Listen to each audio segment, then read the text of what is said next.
पलक झपकने के समय को निमिष कहते हैं। एक निमिष भी हम प्रभु का चिंतन न छोड़ें, यही धामवास की रहनी है।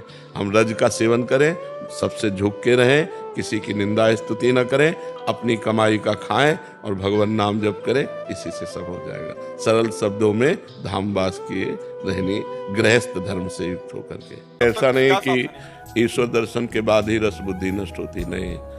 जिस समय हमारा भजन में स्वाद आ जाता है तो इन सब भोगों से विरति हो जाती। भगवत साक्षात्कार के पहले ही, जैसे सूर्योदय होने के पहले ही अंधकार नष्ट हो जाता है ना, प्रातः काल वेला में सूर्योदय तो बहुत विलंब से होता है, अंधकार पहले ही नष्ट हो जाता है। ऐसे भगवान के साक्षात्कार के पहले ही चित्त निर्विषय हो जाता है।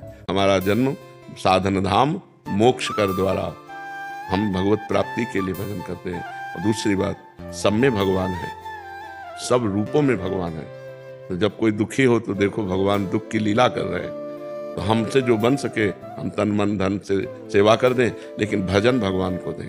भजन का फिर उससे लक्ष्य की प्राप्ति में बाधा पड़ती। यहाँ 18-18, 22-22 वर्ष के बच्चे हैं और कहीं सुई की नोक भर कोई गलती नहीं है, कोई मनोरंजन नहीं है, सबके पास मोबाइल नहीं है, मोबाइल केवल कार्य करने वालों के पास है।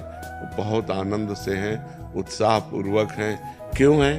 भगवान की शरण में है, भगवान का नाम जप कर रहे हैं। अपने धर्म का पालन करते हुए यदि हम विषय सेवन करते कोई फर्क नहीं पड़ता, और धर्म विरुद्ध हम केवल चिंतन कर ले तो फर्क पड़ जाएगा। धर्म के विरुद्ध नहीं चलना, धर्म से युक्त चलना है। भगवान ने बनाया ही ये संसार ऐसा है। अगर वो निष्काम है तो बहुत बढ़िया है, आप भी निष्काम रहिए। अगर वो सकाम है, अगर आप उनका साथ नहीं देते, फिर वो इधर उधर दृष्टि डालें, तो कम एक साथी तो हमारा बिगड़ रहा है ना। तो ऐसा नहीं चाहिए, हमें बहुत प्रेम पूर्वक उनका साथ देना चाहिए। जहाँ हम विषयों का चिंतन करते हैं कि यार, जब विषयों का चिंतन रस बुद्धि से हो तो तुरंत नाम के द्वारा उसे काटो। नहीं नहीं, बहुत भोगा, संसार भोग रहा है, नहीं अब नहीं, राधा राधा राधा राधा, तो हम इससे निकल जाएंगे। घबराने की जरूरत नहीं है, ये हमारे प्रभु की ही माया है, किसी दूसरे की नहीं है। नहीं, किसी दूसरे की होती तो घबराने की जरूरत थी। मेरे प्रभु की ही माया है, तो जिस दिन मेरे प्रभु डांट देंगे उसी दिन माया मुक्त हो जाएंगे। भगवान कहते हैं, भयभीत होकर मेरी शरण में आ जाओगे तो मैं तुम्हें प्राणों से भी अधिक प्यार करूंगा। तो भगवान की शरण में हो जाओ, पक्का शरीर की दुर्गति होनी है।